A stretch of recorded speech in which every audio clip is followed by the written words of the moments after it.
Hello, everyone, and welcome to a new tier and a new set of boss reviews. This time we are going over tier 11.2 Maniforge Omega.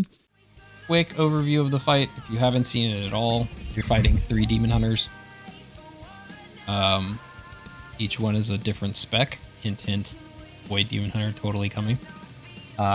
Each one has their own mechanics. They're all kind of happening at the same time. In sort of a P1, and then you go to an intermission, which is time-based, and one of the demon hunters will stay in the room, and the other two will jump away.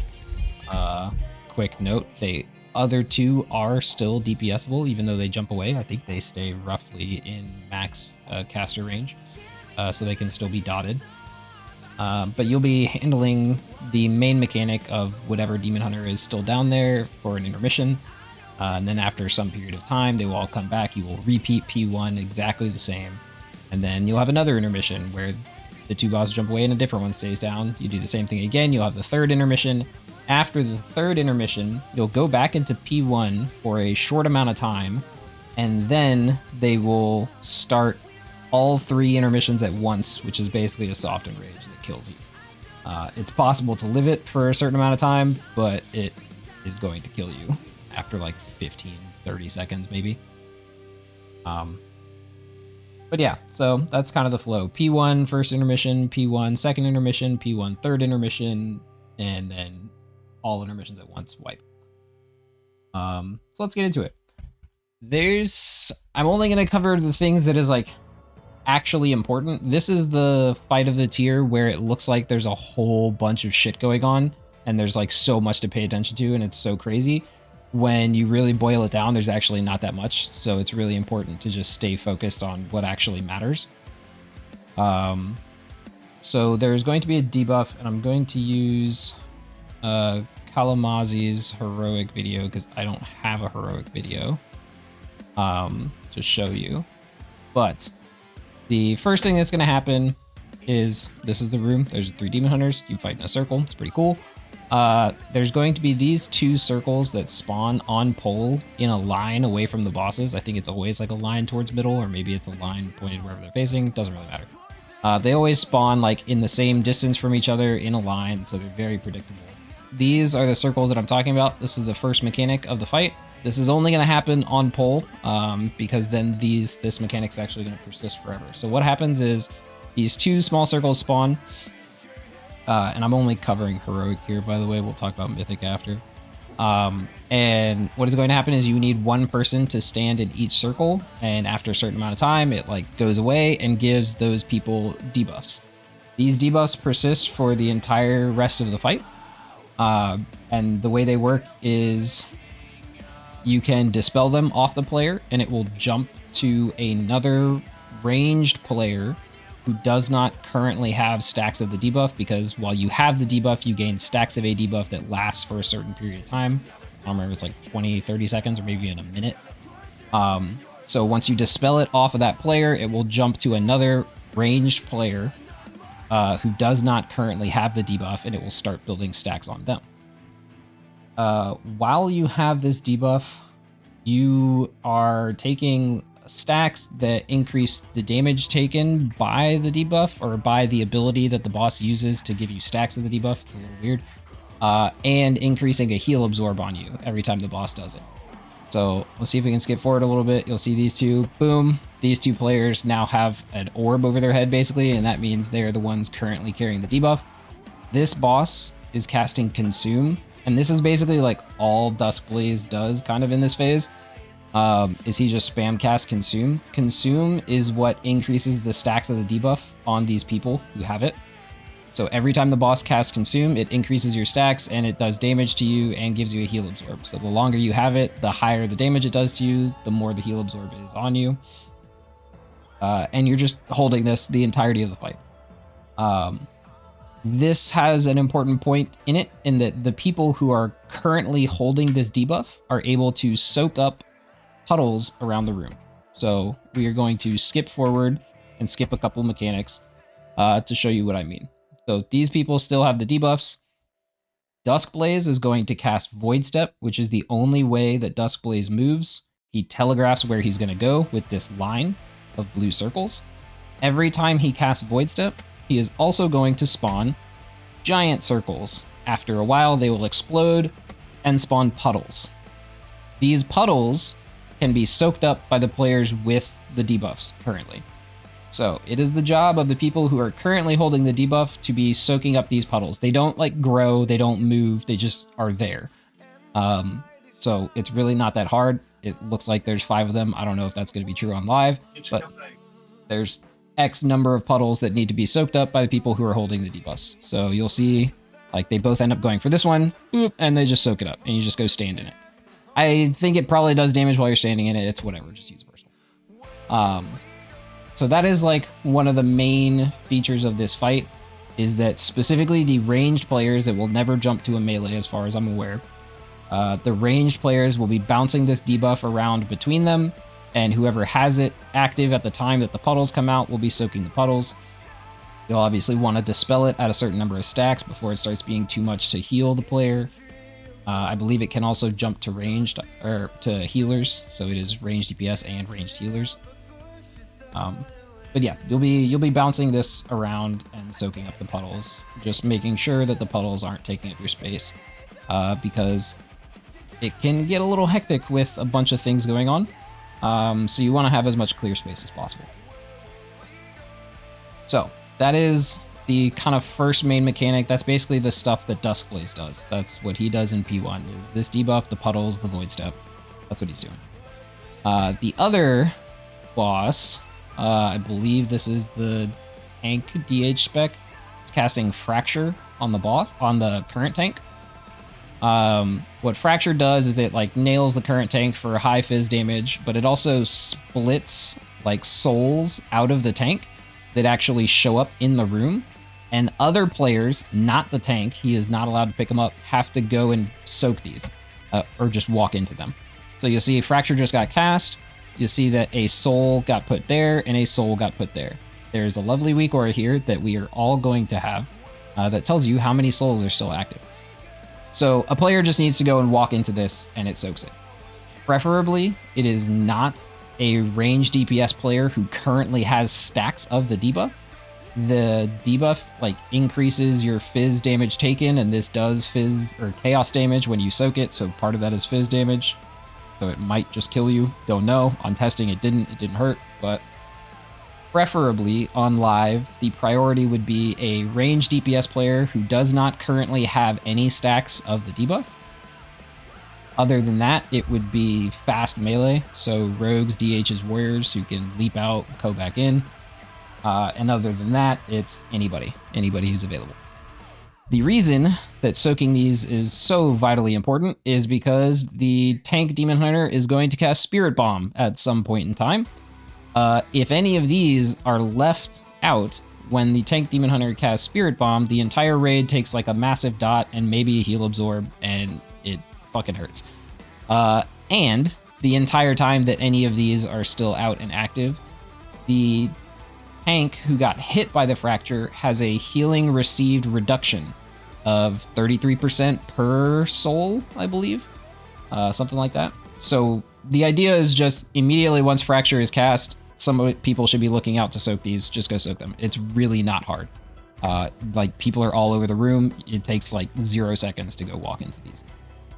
But it is important that we do stay on top of that while everything else is happening. Like I said, it looks like a ton of shit is happening all at the same time, but there's really only a couple of things that you need to focus on.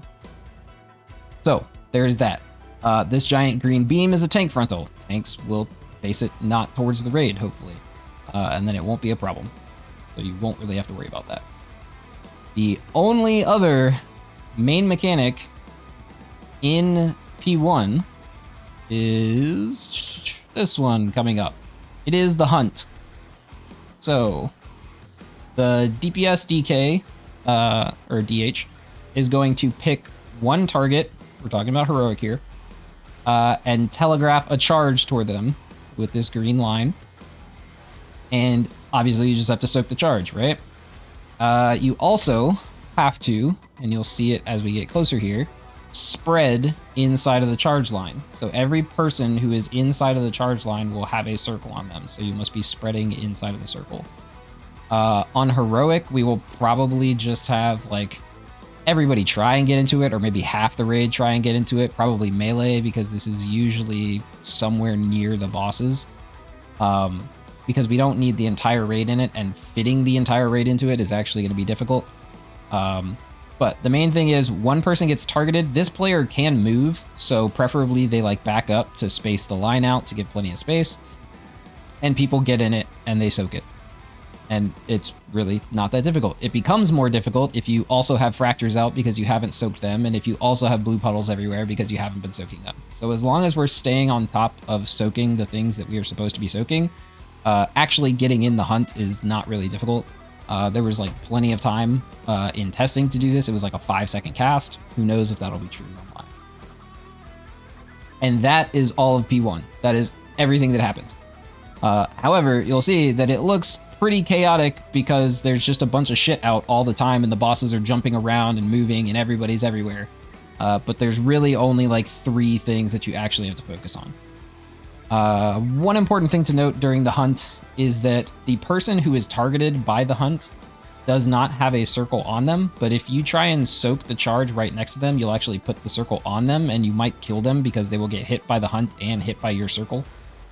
So preferably don't do that. On Heroic, you do not get a debuff when you soak, so you could soak every hunt of the fight. Mythic, that is different, but we can talk about that later. Oh yeah, there's also, I don't think he did it. Oh, there it is, yeah. One of the Demon Hunters does Blade Dance, which just puts non-moving blazes on the ground, as you can see them. They're always in melee because he does it around his boss area, which is how Blade Dance actually works. So melee, just dodge. That is all for P1. This is every P1 of the fight, so you'll do this like 3 times.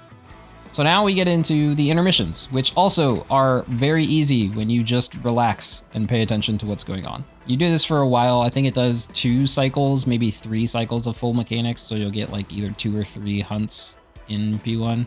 You'll see they do hunt again, fractures happening, puddles, blaze lines, soaking, boom. All right, so we go into intermission. The Demon Hunters cast Metamorphosis, 2 of them leave, 1 of them stays. The first one is Duskblaze, who stays. He is the Void Demon Hunter. So his thing is, if you remember Farrak Intermission, where you have to soak the orbs, it's the same shit. Except the orbs are like way less painful and there's no like colors, red and purple. You're just running around, you're just soaking. Every time you soak, you get a 5-second debuff that does damage to you. You can sort of game this to soak better, which is by soaking near the edge of the room for 1 or 2 orbs, and then the boss is pulling you towards the middle the entire time. So just let the boss pull you towards the middle until your 5-second debuff is out, and then you can soak more here. So that way you can soak a ton of orbs without getting a bunch of high stacks. We will very likely just have like kind of assigned quadrants of roughly a quarter of the raid to be in. It becomes more important on Mythic. But Heroic just like sort of keep us evenly spread out. And that was intermission 1. Really not that hard. You're just soaking stuff. You can see though, the ranged will have the debuff the entire time. Like this person could have been soaking this puddle. However, the boss is not casting Consume, so you're not gaining stacks and like heal absorb during this intermission. I don't know if that's true of other intermissions, but during that intermission you're not, because the boss who would be casting Consume is the one who's doing the intermission. And then you're just back into P1. You're just repeating all of P1 over again. This I-beam is a hilarious frontal. It follows the tank and shoots them back like super far. See them soaking the hunt here. They're doing a pretty terrible job of soaking puddles. They start to get on it. So it's really just a management fight of keeping up with the shit that's on the ground and paying attention for when you need to soak hunts. Then we will get to intermission 2, which is Kaiveza, but a little bit different. It's blaze lines. Hooray! These blaze lines work a little differently than like Farrak and Kaiveza blaze lines because, let me see if you can get his good point. Here, you can see that the blaze actually originates from an image of the boss. So this is like the focal point of the blaze. This this side of the blaze will never move. So actually, if you move your blaze, you'll be rotating the blaze like around this image. It doesn't move entirely with you. So it's a little bit different than how Kayveza and Farok blazes work. So be aware of that in this intermission. Again, we're going to have the same kind of rough assigned quadrants for people to spread in to make it easier. We are likely going to go with like a priority system of people who have blazes don't move at all unless they absolutely have to. And if they absolutely have to, you should be moving in line with your blaze so your blaze doesn't move at all. Similar to what we've had before for other things, but in this fight, instead of Kayveza, where you were like forced to move because of the giant pie slices getting blown up every couple seconds, you don't have to do that here. So you can always be standing still. This phase looks incredibly chaotic. You do not have to move anywhere near as much as you think you do in this phase. You can really just plant for like an extremely long amount of time and move like one step at a time. This phase punishes people who panic and move a lot because you end up taking more hits yourself, doing less damage, and hitting more other people in the raid. Last intermission is the boss basically like jumps around. It's the tank boss. He is jumping around constantly and doing giant frontals throughout the entirety of the room. Let's see. The mythic changes is in every intermission you are tethered with 2 other people, and if you move 14 yards apart, you get yoinked together. Obviously, that makes the intermissions more difficult. Let's see. On the start of the pull, you get 3 of the circles, so you get 3 range debuffs instead of 2. You can see them here. 1, 2, 3. So you just have to deal with an extra debuff for the entirety of the fight. You get 3 fracture souls instead of 2. So you'll see those. Bam. 1, 2, 3. So again, just more to do. What else changes in Q1? Oh, the tank beam also increases damage taken by another tank mechanic, so tanks will get hit harder. And then the important thing and the absolutely most difficult part of Mythic is that one of the bosses is going to cast Sigil of Chains, which is going to pull every person in the room to a specific spot and slow you for 6 seconds. And he is going to do that right before the other boss casts the Hunt. The difference on Mythic now is that there's going to be 3 hunts instead of 1. This is the hardest part of the fight and is the thing that it just is going to wipe us over and over again. And it's what kills us on testing, killed everyone on testing. You get 3 hunts staggered about like 3 seconds apart or something like that. And when you soak the hunt, you get a debuff that you cannot soak another hunt. So you have to split the raid into 3 soak groups, ensure that those people get into all of their hunts without hitting each other with their soak circles, without standing in the other shit, and without being in another hunt. This leads to many, many, many deaths on testing because we just aren't used to it. As you can see, we're trying to like elongate the lines as much as possible to give us space so that we can get into it. We just lost J-Funk. I think he got hit by 2 soaks. We lost Twixic. She got hit by 2 soaks. Maybe. Let's see what happens to her. Yep, she got hit by 1. There's the debuff. And bam, she gets hit by another. She's dead. This is also a place where on Mythic, if you are standing next to the person who is targeted by the soak and you put your circle over them, if you're soaking the line, you will kill them. It's basically a one-shot for them. So like if I stepped half a step over here, Gamp would be dead. It's important to note that if you are the person targeted by the charge, when you get hit by it, it does not give you the debuff. So you could still go and soak a different line. So if it's completely random who gets targeted by the hunts. So if you're targeted by the first hunt and you're supposed to soak the 3rd hunt, you can still go soak it after your hunt is done. But yeah, this is going to be like absolutely the most difficult part of the fight. It's just going to farm you over and over again because you have to do this 2 or 3 times in every P1.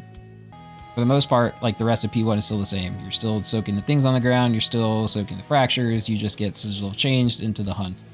And it's a mess. This slow is like non-dispellable. I don't think the Windrush clears it either. So you're just slowed for 6 seconds to start the hunt every time. We will still probably use movement speeds for this, but we also need to save movement speeds for the last intermission, because the last intermission is the boss like jumping to a location, doing a giant frontal in the room, so you're going to need movement speeds for that too. So the last P1 might be pretty difficult with the hunts, because you want to save movement speeds. So yeah. Oh yeah, this is also another mechanic. One of the bosses will spawn an image who will jump to a player, point the frontal at them, jump to another player, point the frontal at them, jump to another player. You can see him doing it there. And he just keeps jumping on the room for some amount of time. So more shit to dodge. So yeah, looks fairly chaotic with all of the stuff going on. I just got hit by the frontal. It didn't actually kill me. Who knows if it'll kill you alive. And then you'll see intermission here that I talked about. I don't get linked this time. There's important thing to note of like the logic where if even one person was dead, it would like not link you, or it would not link quite a few people. So that was nice. Let's see if I get linked in the second intermission blaze lines, which you can imagine dodging blaze lines while linked with 2 other people is quite fun. Yeah, there you go. So you can see the link here. So we are linked together, me, Gamp, and Ryshot, and you have to stay within 14 yards of each other, and you all have to dodge blaze lines, and you potentially have to move from your blaze line or other people's blaze lines. It's a thing. Any questions on that one? Can you immune multiple hunt charges? Yes. Very good question. Obviously, it's much easier for hunters and paladins and like rogues because they can move with their immunity. You can also do it as a mage. Okay.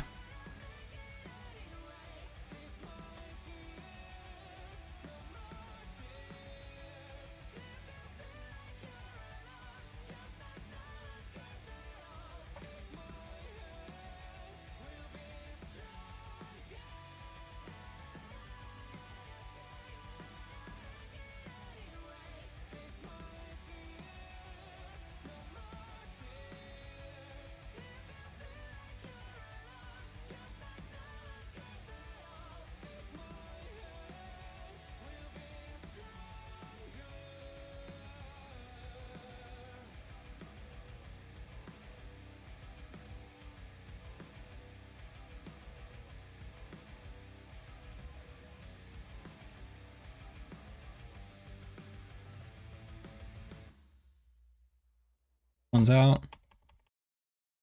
2's out. Oh yeah, Phantasm hella He's works. out. That's so broken. Oh. Didn't think of that. What? Yeah, You're just even like talented into it. I checked. I literally checked and you were talented into it, so I didn't say anything. Back here. There's one more soul back here. It's far from the boss. Must have been off cooldown or something. Where is it? Ping it. Oh, we missed it. Oh. Ow. Oh, that... Health pod if you're low. Yeah, okay. Never mind. That's OP. Oh, what? Oh, he's immuning. Okay, okay.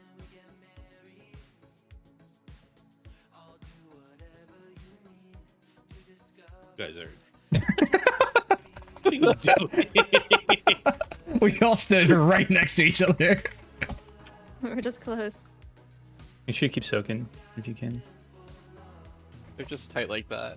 Yeah, if they don't get it.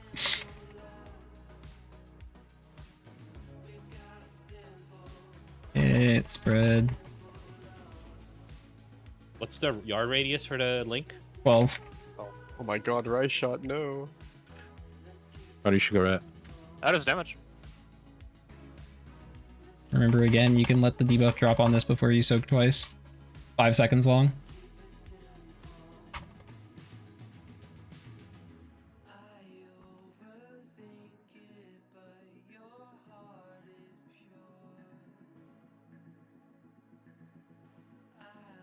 Do you know if you can still target the other ones that are flying during intermission? Yeah. Yes, you can. You can hit them. They take full damage. No, it worked like that in Full Cards, but they damage. changed Probably it put all. some more damage on Dark Sorrow.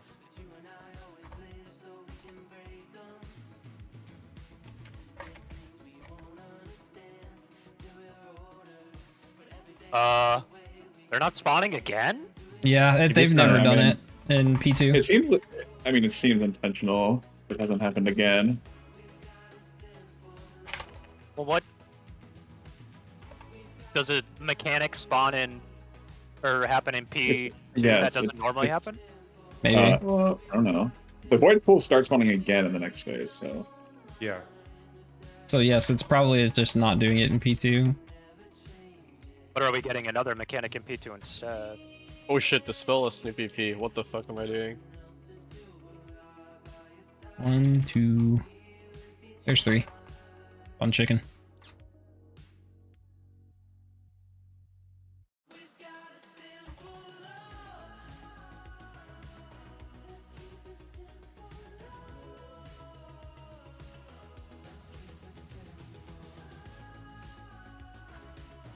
Are those deaths the hunt again? oh, these legs are huge. Oh my god, I'm in an all range pair we can spread out of. Oh, I'm with the frickin' tank. Kill me.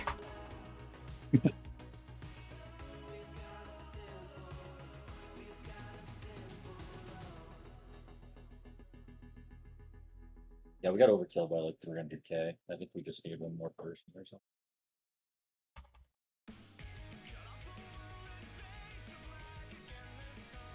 I'll be honest, those blazes are way less dangerous than I thought they were gonna be. Yeah, they're super easy. Yeah. It preys on flagging? people that panic. Yep. As long as you just force yourself to stand still, you barely have to move at all.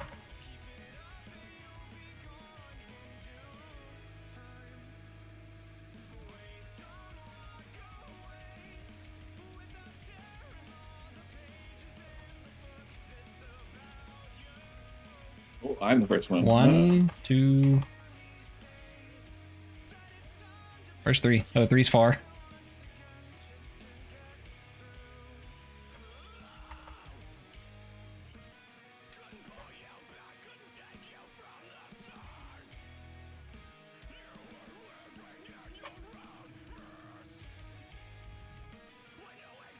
You still have fucking 50% HP. Do those blazes in this phase always just No. spawn around that boss? Make sure if you have the debuff, you're soaking pools.